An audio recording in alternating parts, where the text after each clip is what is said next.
ডিম মারছে রে, ওই ডিম মারছে, আয় হাই রে, ওই বাচ্চা কি রে, ওই ফলতা ডিম মারছে রে, ওই ফলতা ডিম মারছে, ওই ফলতা ডিম মারছে, চুতলিং পঙ্গেরে, ওই চুতলিং পঙ্গেরে ফলতা ডিম মারছে, ওই ফলতা ডিম মারছে, আয় হাই, ওরে ফলতা ডিম। নিউ ইয়র্কে বিমানবন্দরে অন্তর্বর্তী সরকারের প্রধান ডক্টর মোহাম্মদ ইউনূসের প্রতিনিধি দলের সদস্য জাতীয় নাগরিক পার্টির সদস্য সচিব আক্তার হোসেনকে লক্ষ্য করে ডিম নিক্ষেপ করে লাঞ্ছিত করেছেন আওয়ামী লীগের নেতাকর্মীরা। বাংলাদেশ সময় মঙ্গলবার 23 সেপ্টেম্বর রাত 1টার দিকে যুক্তরাষ্ট্রের জন এফ কেনেডি আন্তর্জাতিক বিমানবন্দরের 8 নম্বর টার্মিনালে এ ঘটনা ঘটে। প্রধান উপদেষ্টা ও তার সফরসঙ্গীদের বহনকারী এমিরেটসের একটি ফ্লাইট নিউ ইয়র্কের জন এফ কেনেডি আন্তর্জাতিক বিমানবন্দরে অবতরণ করে।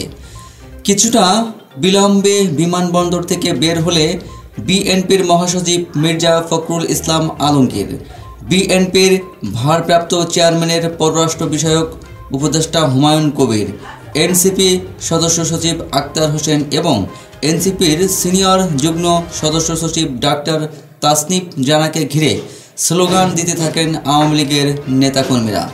প্রধান উপদেষ্টার প্রেস উইং এবং কয়েকজন বিএনপির কর্মী তাদের নিরাপত্তা দিয়ে বের করার চেষ্টা করেন। এ সময় আক্তার হোসেনকে লক্ষ্য করে ডিম ছোড়েন আওয়ামী লীগ ও যুবলীগের কয়েকজন কর্মী। তাসনিম জানাকেও অশালীন ভাষায় গালিগালাজ করেন তারা। প্রতিবাদে ইনকিলাব জিন্দাবাদ স্লোগান তোলেন আক্তার।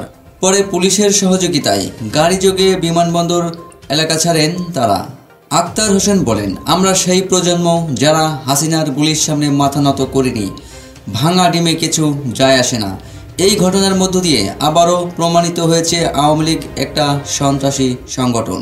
প্রধান উপদেষ্টার সহকারী সফরসঙ্গী হিসেবে রয়েছেন 5 রাজনৈতিক নেতা, বিএনপির মহাসচিব মির্জা ফখরুল ইসলাম আলমগীর ও বিএনপির ভারপ্রাপ্ত চেয়ারম্যানের পররাষ্ট্র বিষয়ক উপদেষ্টা হুমায়ুন কবির, জামায়াতে ইসলামীর নায়েবে আমির সৈয়দ আবদুল্লাহ মোহাম্মদ তাহের, জাতীয় নাগরিক পার্টির এনসিপি সদস্য সচিব আক্তার হোসেন এবং এনসিপির সিনিয়র যুগ্ম সদস্য সচিব ডাক্তার তাসনিম জারা।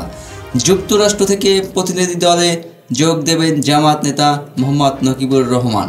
প্রধান উপদেষ্টা 26 সেপ্টেম্বর জাতিসংঘ সাধারণ পরিষদে ভাষণ দেবেন। তিনি আগামী 2 অক্টোবর দেশে ফেরার কথা রয়েছে।